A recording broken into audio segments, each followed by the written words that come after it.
Duck and cover. The Fallout Shelter. There's safe places to go when you hear the alarm. Duck and cover. The Fallout Shelter. Hello everyone and welcome to the Fallout Shelter, your source for toxic-free news and opinion. I'm Anthony McLemore. And I'm Tom Bellows. Coming up on the show, we're going to talk about two of the top stories of the week. And one of those being the Penn State scandal, and we're also going to talk about the revolving door of GOP presidential candidates. But first, let's talk about the Penn State scandal. Sure. Well, obviously there's a sex abuse scandal that's been out there. Child molestation charges against an assistant coach at Penn State, Jerry Sandusky. And it's one of those things where there's a lot of stuff that's coming out and a lot of stuff will still shake out. But one of the things that shook out this past week was this interview that Jerry Sandusky had given on air with NBC's Bob Costas. I've never seen anything like that ever. I'd never seen anything like that either. It was one of those things where an attorney should have literally said, you know what, this interview is done. He came out and literally said, I shouldn't have showered with those kids. I've horsed around with kids. I'm innocent of those charges. I enjoy young people, and I love to be around them. But those comments came right after Bob Costas asked the question, are you sexually attracted to boys? Right. And those were the things he said. This went on for 16 seconds. These things are admissible in court. This is critical evidence. And then he said, I was just horsing around with those boys. And yes, it's true, I am a grown man, and those were young children. But I must admit, I did shower with those boys. But here's the thing, though. If you or I or anybody reasonable, would have been asked that question, are you sexually attracted to boys? If you're not, the first thing that's going to come out of your face coming out of your mouth is an immediate hell no. That's right. I mean, I'd be like, absolutely not. There's more details, more facts that are going to play out in the press and play out over the course of leading up to and then during a trial. But in the court of public opinion, when people hear these things and they see these things, they can actually make some sort of ID and say, you know what?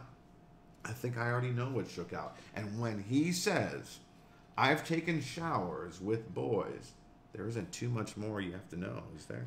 Okay, moving on to the GOP wheel of frontrunners, as I like to call it. It seems like every 2 or 3 weeks to a month, there's a new frontrunner. So Mitt Romney was out by himself for a while. Then, Michelle Bachmann was up there, was at the top. Then Rick Perry when he entered the race. Then Herman Cain, and now Newt Gingrich. Surprise, surprise. Now, it seems like after each person becomes a frontrunner, something comes up that completely derails that and takes him out. So you had Rick Perry, who's flubbed up in 2 debates. That's right. Not 1, but 2. One, the first one, he just couldn't get his words together on trying to get Mitt Romney for being for something but not against, and it just got all muddled down and he looked like a goof. Then the second one, he was asked, what are the 3 departments that you would get rid of? And he just got muddled down that, couldn't remember his own talking points. And then he goes, oops.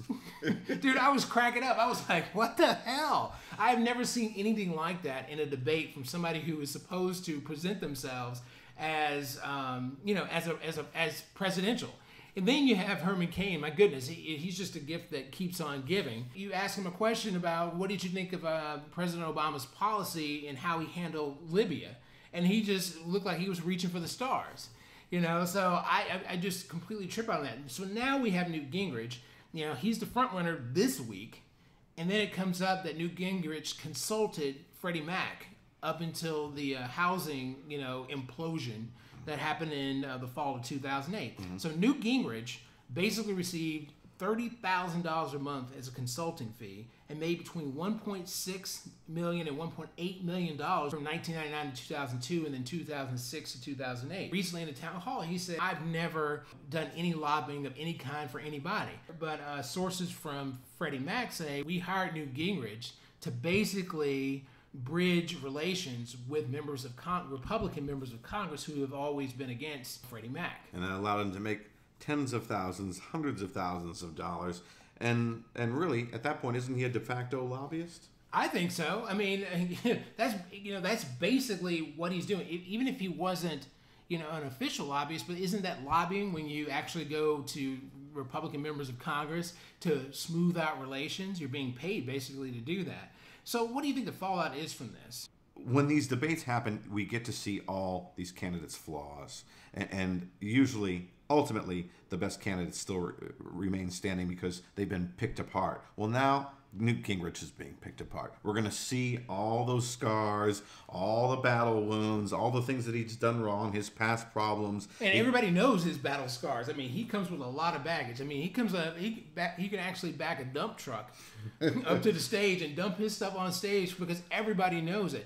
The real question is, will it topple him now? I guarantee you there'll be a new flavor of the week before it's all said and done. I mean, like I said, it seems like everybody's riding on the Titanic. Every other week there's a new iceberg and then somebody else sinks. So I wouldn't be surprised if, say 2 or 3 weeks from now we find out something and then there'll be a new front runner. So that's how we see it, but we would like to hear what you think. Please join us in the conversation on our blog at www.falloutsheltertv.com. I'm Anthony McLemore. And I'm Tom Bellows. For the Fallout Shelter, your source for toxic-free news and opinion.